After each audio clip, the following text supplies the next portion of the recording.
Ich habe es in meiner Europarede in Prag Ende August noch einmal deutlich gemacht. Die 6 Staaten des westlichen Balkans gehören in die Europäische Union. Sie sind Teil Europas und Teil der europäischen Familie. Deswegen setze ich mich für die Erweiterung der Europäischen Union um die Staaten des Westbalkans ein.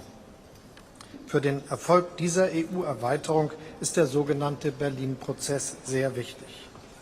Ich freue mich daher sehr, dass ich heute die Vertreterinnen und Vertreter der teilnehmenden Staaten und Institutionen des Berlin-Prozesses hier begrüßen konnte.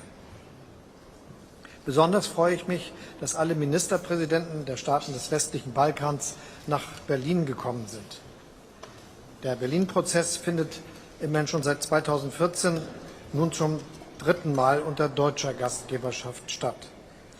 Es freut mich, dass wir heute Albanien mit Ministerpräsident Edi Rama als nächsten Gastgeber gewinnen konnten und dass er und die Präsidentin der Europäischen Kommission Ursula von der Leyen hier gemeinsam mit mir die Ergebnisse des Gipfels präsentieren. Die Entwicklung des westlichen Balkans und dessen Integration in die Europäische Union ist mir ein zentrales Anliegen. Das ist umso wichtiger vor dem Hintergrund des brutalen Angriffskriegs Russlands gegen die Ukraine. Dafür sind Reformen nötig, in der EU selbst, aber vor allem auch in der Region, insbesondere was die Rechtsstaatlichkeit und Umweltstandards angeht. Und dafür ist es notwendig, regionale Kooperationen voranzubringen und zu lange schwelende Konfliktthemen zwischen den 6 Ländern beizulegen. Verbesserte regionale Kooperation der Länder des westlichen Balkans ist ein Schlüssel zur Beschleunigung des EU-Beitrittsprozesses. Der Berlin-Prozess leistet dazu seit 2014 einen ganz wichtigen Beitrag. Er hat seitdem die Verbindung in der Region auf allen Ebenen gefördert, mit neuen Straßen- und Energiekonnektoren, aber er hat auch die Menschen zusammengebracht. Damit hat er die Wirtschaft gestärkt und ganz konkret zur Verbesserung der guten nachbarschaftlichen Beziehungen und zur Versöhnung in der Region beigetragen. Sehr konkret ging es heute um die Schaffung eines gemeinsamen regionalen Marktes, der mit den EU-Regeln kompatibel ist und alle Länder der Region gleichermaßen einbindet. Ich gratuliere den Staaten des westlichen Balkans, dass es ihnen unter Moderation des Regionalen Kooperationsrates und der Bundesregierung gelungen ist, 3 Mobilitätsabkommen zu vereinbaren und heute zu unterzeichnen. Das ist ein großer Erfolg für alle Bürgerinnen und Bürger der Region. Und es zeigt, dass die 6 Westbalkanstaaten es ernst meinen, sich auch bei der regionalen Kooperation auf die EU zuzubewegen. Denn im europäischen Projekt geht es und ging es immer schon darum, gemeinsam voranzuschreiten. Mit den 3 jetzt unterzeichneten neuen Abkommen wird es möglich, dass die Bürgerinnen und Bürger der Region mit Personalausweisen reisen können. Außerdem erkennen die Staaten des westlichen Balkans untereinander akademische und Berufsabschlüsse an. Es sind diese ganz konkreten Schritte, die das Leben der oder des Einzelnen verbessern und die Region enger zusammenführen. Ein weiteres Beispiel möchte ich herausgreifen. Zur Energie haben sich die Teilnehmerinnen und Teilnehmer auf eine wichtige Erklärung geeinigt. Die Westbalkanstaaten verpflichten sich daran zu enger Zusammenarbeit für mehr Energiesicherheit und die Vereinbarung von Klimaschutzmaßnahmen zur Erzielung des 2030er Ziels. Wir, die übrigen Teilnehmer des Berlin-Prozesses, unterstützen die Westbalkanstaaten kurz- und langfristig, um in dieser Energiekrise zu bestehen und sich auf erneuerbare Energien für die Zukunft zu fokussieren. Auch Deutschland trägt hierzu maßgeblich über die Entwicklungsbank KfW bei. Kurzfristig durch die Bereitschaft zu Krediten in Höhe von bis zu 500 Millionen € in der akuten Energiekrise, mittelfristig bis 2030 durch Unterstützung für die Energiewende der Westbalkanländer mit bis zu 1 Milliarde €. Bei allen genannten Themen müssen wir weiter und vor allem immer enger zusammenarbeiten. Dieser Gipfel zeigt mir, dass der Wille zur Zusammenarbeit vorhanden ist. Deutschland wird diesen Prozess weiter stark fördern und ich kann mir gut vorstellen, auch in der Zukunft wieder Gastgeber eines solchen Gipfels zu sein. Und auch die Europäische Union unterstützt diesen Prozess, insbesondere mit der Arbeit der Europäischen Kommission. Dafür gilt ihr unser ganz besonderer Dank. Und damit möchte ich dann auch gleich übergeben und das Wort der Kommissionspräsidentin Ursula von der Leyen übergeben. bevor dann der nächste Gastgeber, Edi Rama, das Wort erhält. Ursula, the floor is yours. Thank you very much. Indeed, we had a very good meeting today, and with Albania in the driving seat for next year, I know that the Berlin process continues to be in very good hands. So our aim is very clear. It's the aim to bring our Western Balkan partners as close as possible, as fast as possible. And here we have two tracks. One track of work is, of course, the accession process. There we have made good progress. The Commission has put enlargement back on the table from the very first day of my mandate. We have been securing agreement on a new enlargement methodology that opened up ways not only to deblock decisions, that was very important, but it also brought back credibility to the whole process. Then we have put on the table a substantive economic and investment plan. It brings 30 billion euros of investment to the region, which is overall approximately 1/3 of the GDP of the whole region. In addition, last year we had the first intergovernmental conference. We had intergovernmental conference with Montenegro. We opened one cluster with Serbia, and this year we were very happy that we finally managed to have the first intergovernmental conference with Albania and North Macedonia, started the screening process, and we made the proposal to Council to give Bosnia and Herzegovina candidate status. I must say this progress, which is good progress, dear Edi Rama, was possible because of the progress made in the Western Balkan countries themselves, so it's your success. Indeed, a second track of action is the Berlin process. And here the goal is to deepen our economic integration. And yes, we are facing manifold challenges. Most and foremost, Russia's invasion of Ukraine that marks a geopolitical shift on our continent. But the longer the Russian war lasts, the more determined we are to stand together and to withstand. We know that our investments in the Western Balkans are not only important for a conducive business environment, this is also the case, but that these investments are investments for peace, stability, and prosperity of Europe as a whole. Against this backdrop, indeed, we discussed in depth the knock-on effects of the Russian war on energy, and therefore today's declaration on energy security and the green agenda for the Western Balkans mark a very important step. As the Chancellor already said, we are united in the goal of climate neutrality by 2050 and our climate targets by 2030. Now, if we look at the immediate crisis, it's important that we synchronize our steps. We are in an energy community. Therefore, in the short term, this means for all of us diversification of energy sources, the reduction of our dependency on Russian fossil fuels, and to keep energy prices in check with joint action.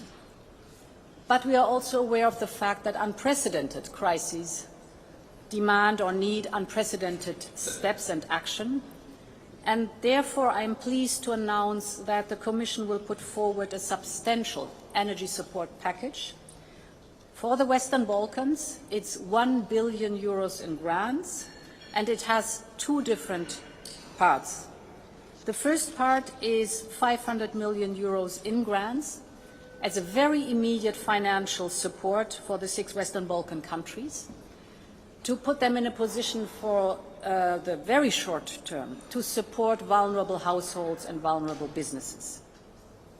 This budget support will be adopted in December and available in January, in other words, very short term. The second part, the other 500 million euros in grants, will be dedicated to investments in energy infrastructure. So these are mainly investments in gas and electricity interconnectors to really have a common grid and interconnection in the region with the European Union. Very important is the emphasis on investments on renewable energy, because this gives us independence, it's clean energy, and it creates good jobs at home, and of course energy efficiency measures. In addition, we will strengthen the security of supply by improving and facilitating the access in each other's energy pipelines and storages. This is for the emergency. In case that somebody is in trouble, there is solidarity from all of us. And the European Union and the Western Balkans will harmonize their crisis and emergency plans and measures in a spirit of solidarity and increased mutual resilience. Finally, we are also inviting our partners from the Western Balkans to join us in our European attempt to have a joint procurement platform, so really to develop the strong market power we have if we stick together. And this brings me to the second point, the regional integration. That's the development of the common regional market. It is for us a very important stepping stone towards the EU single market.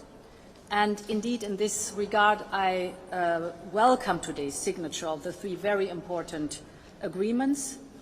The freedom of movement is key to both. It's key to the development of the common regional market, of course, but it's also key to the integration of the Western Balkan in the European single market. It's about the people. Be it students, be it professionals, they will bring the region forward. And therefore, the agreement is so important for 18 million people to move freely within the region. Professionals can tap their full potential regardless of where they work. And the professional qualifications, be it of skilled workers, students, researchers, medical doctors, dentists, or architects, they will all be recognized throughout the Western Balkans. Very important is also that the national ID cards will be accepted at every border. So these measures will not only boost intra-regional travel in the Western Balkans, but it will also strengthen personal and cultural bonds between the people of the region.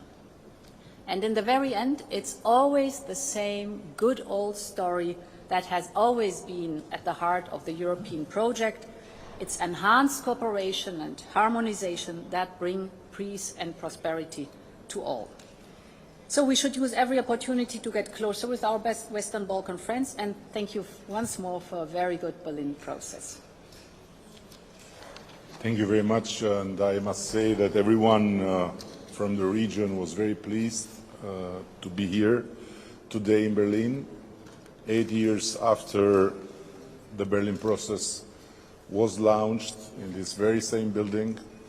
And I must also say that Angela Merkel was proven right, because if today we have a united region in a very complicated moment of history for all Europe and for the whole Euro-Atlantic community, the public secret is the Berlin process. When we gathered here for the first time, we hadn't met each other for centuries. And nowadays, this is very, very much what we all like to do.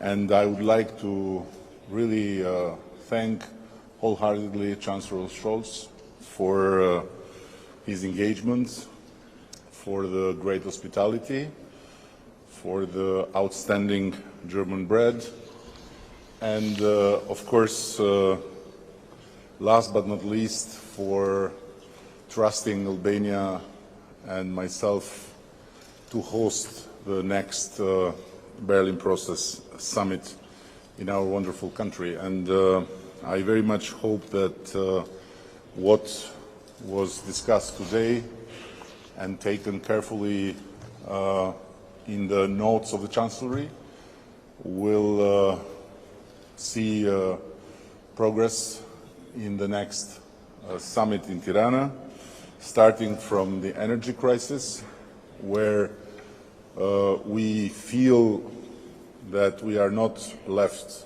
aside, we are not alone, because just a few days ago the President of the European Commission Ursula made a tour in the Balkans, and she didn't just bring nice words of solidarity, but also very important financial support, important to start with, not to end with, of course. And in the same time, we are looking forward to see progress in the interconnectivity. As the Chancellor pointed out very, very clearly, it's not about connecting our own infrastructure, highways in our countries, but it's about connecting the region and Europe with the region and vice versa. We hope to see progress in the digital sphere, because these were the three main pillars of the Berlin process since day one: energy, interconnectivity and digital. But today we are also facing the challenge of cybersecurity, and it was discussed. And of course we want to see things move in the right direction for our young people. We have raised again the issue of how we can faster integrate with the European higher education system, our universities, and also on how we can have more presence from Germany and other EU well-developed countries through their private sector and not just public funding. To end with my, I hope, short introduction, I want to say that it's very important what we signed today. I cannot prevent myself to underline that these agreements were three agreements that we were looking forward since 2 or 3 years. They were blocked. The Chancellor, his team, really worked very hard together with our people to convince everyone to sign. And it's a great, great news that we had today 3 important signatures that we already had in the Open Balkan framework. So it's very important that now everyone is included in this framework of the 3 agreements. Of course, sounds a bit weird or a bit alienating for the people of Kosovo, that while they made another step through the government to sign this free movement with ID cards, can't yet move freely as everyone else in the region when it comes to the European Union. And I very much hope that this will be solved sooner more than later. So looking forward to host everyone next year in Tirana, and being very, very happy that we will host the Chancellor and others next month in Tirana again. We were laughing a bit because everyone was talking about becoming a hub of energy, but apparently Tirana is becoming a hub of summits. Thank you very much. We have time for a few short questions. Elia Zotka, televizioni shqiptar Klan.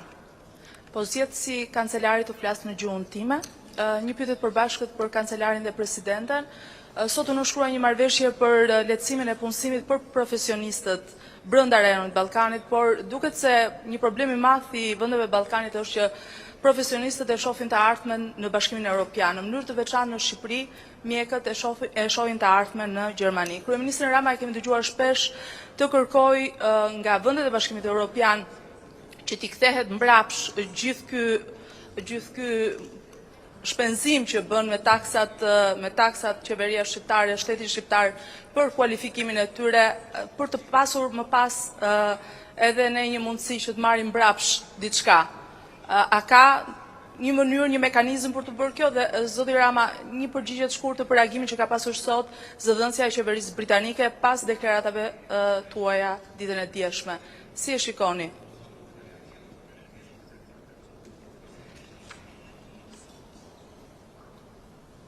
Will you start? Shall I?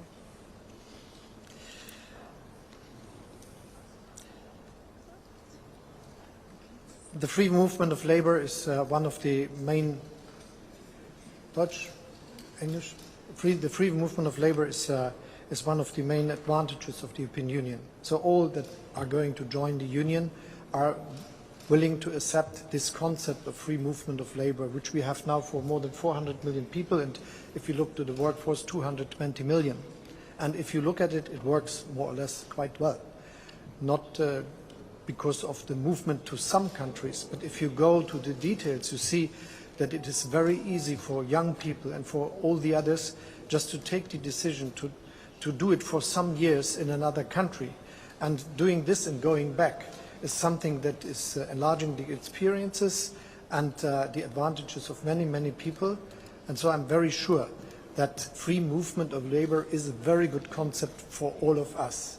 Yes, you are right saying that brain drain is a problem for countries looking at the different wages you have in the member states of the European Union, and this is even so for all those countries that are already member. But if you look to it, you see many of them going back later in their lives, and then the country is profiting from the experiences that they reached abroad. And if you look, for instance, to Germany, you will find many Germans all over Europe doing their jobs, going there for 5 years, for 10 years, for 15 years, sometimes going back, sometimes not. So this is something which is in a way already something that works for all. The other question is, what can we do that people like to stay in their country? And this is, the only answer of this is hope. If we are making it very good in developing the countries, creating a better economic atmosphere, making feasible that good jobs and good future is feasible in all the member states of the European Union and those countries that are willing to join the Union, I think this is the best answer to this problem.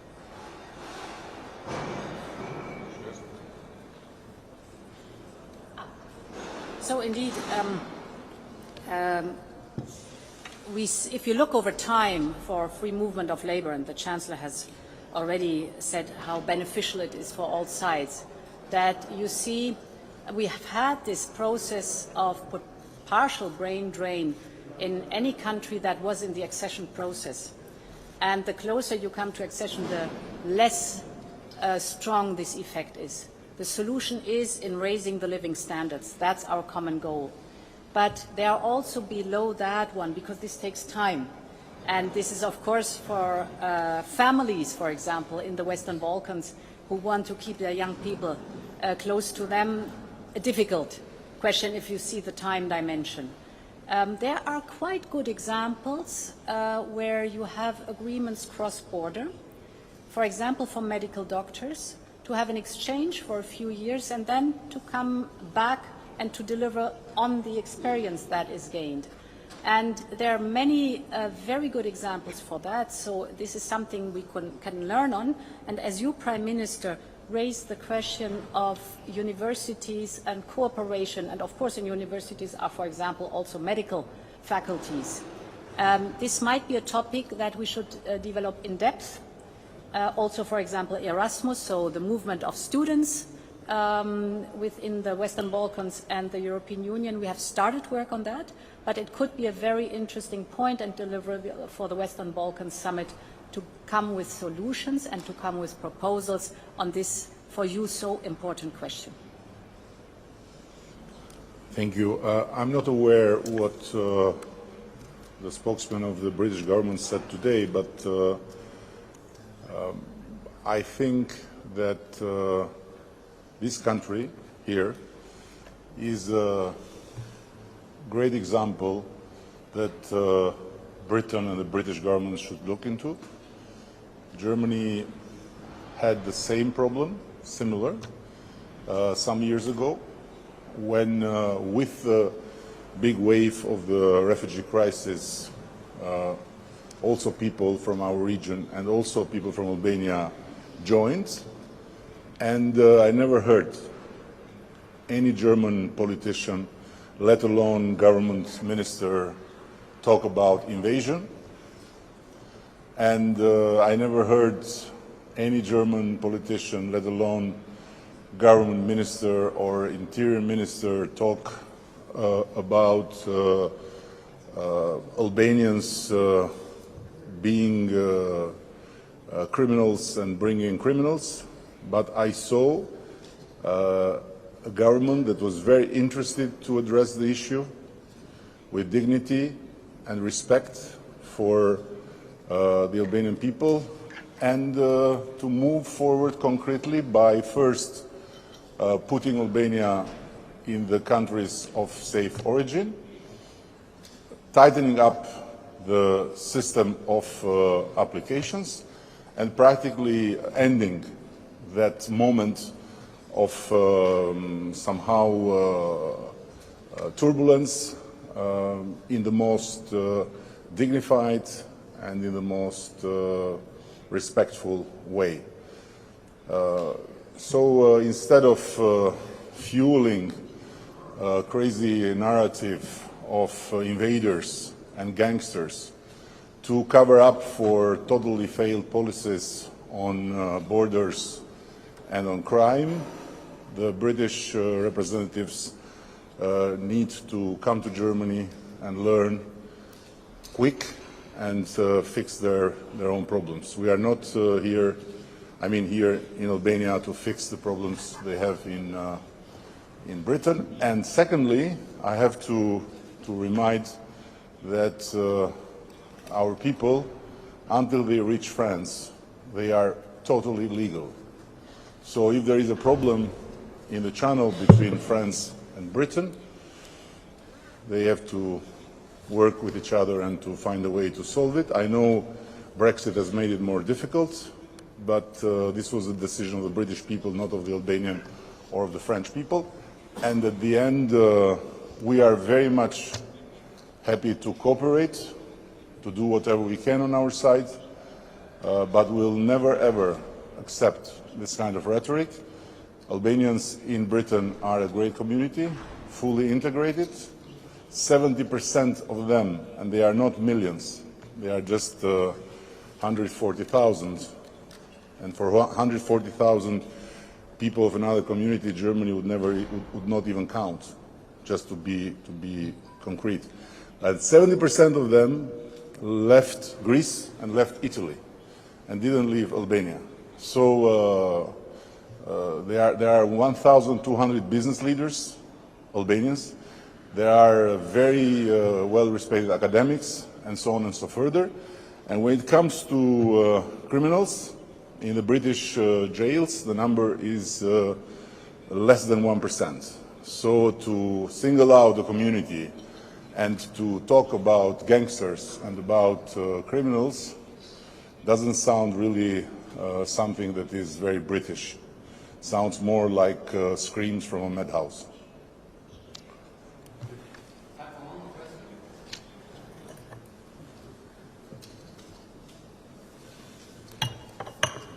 Anila Schuka, Deutsche Welle.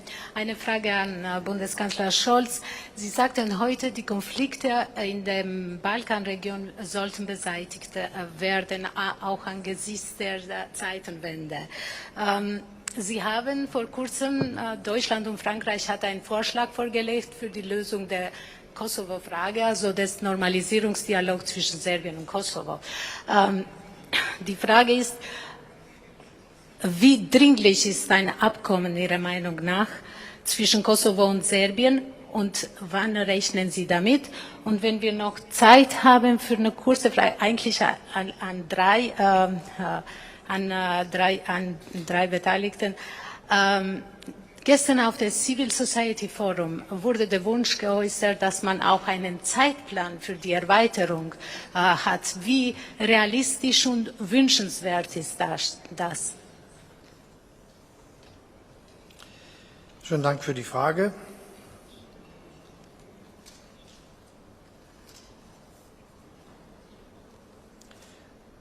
Es ist richtig, dass wir die bilateralen Konflikte, die es zwischen den Staaten des westlichen Balkans gibt, überwinden müssen.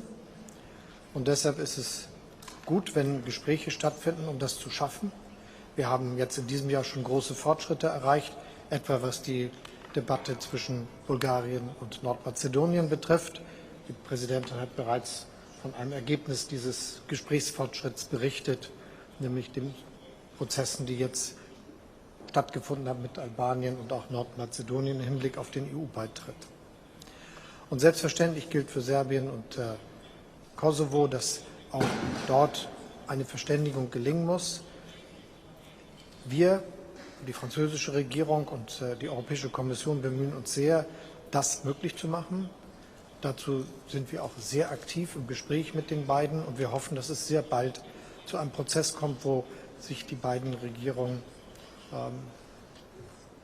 weiter bewegen und es eine Verständigung gelingt. Das ist etwas, das mit Geduld und gleichzeitig großer Kraft vorankommen muss. Und hoffentlich sehen wir bald Ergebnisse. Was die Erweiterung betrifft, wird, glaube ich, am besten die Kommissionspräsidentin antworten. Ich will nur sagen, so schnell wie möglich soll das gelingen. Die Beschlüsse von Thessaloniki sind jetzt 19 Jahre her. Niemand hat damals gedacht, dass es 20 Jahre dauern würde. Deshalb muss es jetzt schnell sein. Yes, thank you very much. So first of all, from the European Commission side, I want to emphasize that there's full support for the Franco-German proposal. And we integrate that in the dialogue that is so necessary. So we call on both sides to move forward on that, because this is a bridge that is being built to solve a problem that can be solved, but that is in the way of a speedier accession process for the region. What the timetable is concerned, the accession process is completely merits-based. So there is no rigid timetable, and that's good.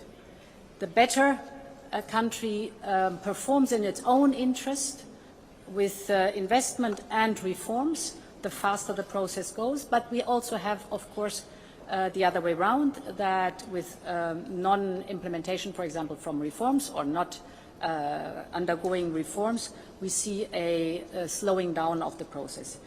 The modernized methodology has as a purpose to speed up the process if there is the willingness to really work hard, for example, on the general questions of the rule of law and the principal values of the European Union. So it gives the opportunity, compared to former times, to really speed up the process. And at the moment being, I must say, we feel a wind of change going through Europe because of the geopolitical situation. It is of utmost importance to push forward the accession process of the Western Balkans, and here we share the same attitude. We want our friends to be in the European Union.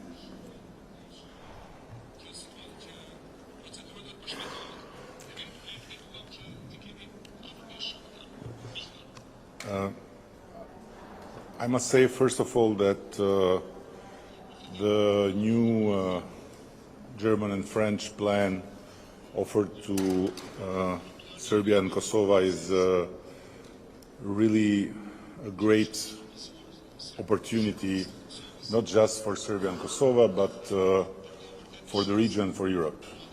And I very much hope that both sides will take it very seriously, and both sides will understand that it's time to see it also as an important contribution to the whole European architecture of security. On the other hand, when it comes to enlargement, I'm the worst person to be asked, but in general. But in this case, I want to say that independently from how the enlargement will go, we are now in a completely different level of cooperation with the European Union, and this today is one of the examples. There are other regional initiatives that are important. There is also the continuous path of common summits between the European Union and the Western Balkans. There is a new political community, so the space of dialogue, of cooperation, of mutual understanding and mutual efforts has increased, has been enlarged a lot. Of course, we need to do our own homework to get in the European Union. This will not change, and this should not change, because the work needed to become a full member is, first of all, a work that improves our own performance and makes our states functioning democracies at their best. So we don't need discounts, and we are not going to ask for discounts. And finally, I want to say that the Berlin process has proven itself so good and so efficient when it comes to the political understanding and when it comes to strengthening this sense of belonging to the same space, being named European Union or being named just Europe. And now it's time to push, to make it more consistent, more concrete, also to try and give common answers to questions like brain drain, to questions like better wages, to questions like better quality of life, and so on and so further, because Germany and the big rich countries of Europe will continue to be attractive for our people, as they are for many people, and we can't change that by telling them to regress. We have to run and to progress as much as we can with their help, and the sensation I have is that there is really a strong will to help. So we can't ask for more. Thank you very much, Chancellor. Thank you, Ursula. And let me finish by saying, when we had the signatures, we were 4 Albanians, 2 Germans, and some others. Now there are 2 Germans, 1 Albanian. So Albanians should really understand that we have never, ever been better than today. Of course, there is better in the future.